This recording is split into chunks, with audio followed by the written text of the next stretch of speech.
Hello. So I created this video just to kind of give you an idea of what you can do at home to kind of address those issues that we talked about last time that you were concerned about. So I kind of created an obstacle course and kind of gave you an idea of what kind of items that you can use from your own home to be able to replicate the course.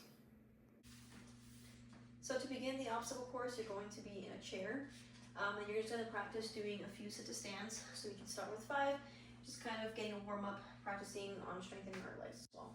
So after we're done with that, we're going to move on to stepping over the pillows. So the purpose of this part of the obstacle course is to help increase your step length. So instead of taking short steps, we want to do a more natural reciprocal stepping pattern. So this will help kind of get your foot a little bit higher up instead of taking those small tiny steps. So then when we get to this part, we're going to be doing some toe taps on top of the candles. So when you do one leg and you finish with that, you move on to the other side.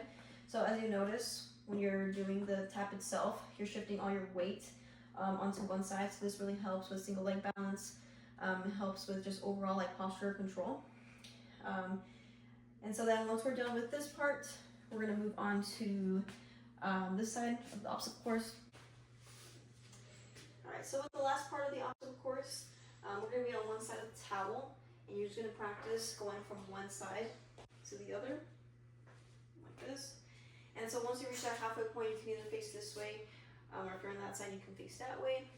And just practice doing some side stepping. So the purpose behind this exercise is typically when we're walking anywhere, we don't just walk forward and back. So sometimes we have to pivot, rotate, do a little bit more of a complex movement. So this kind of helps with that and kind of helping with your confidence.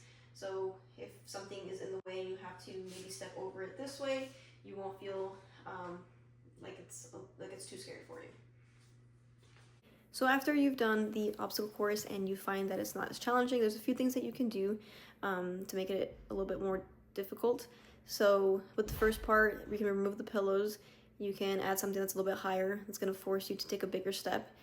Once you reach the candles, you can also increase the height, or instead of bringing your foot back to the center, you can just continue the tapping. So you'll be on a single leg for a little bit longer.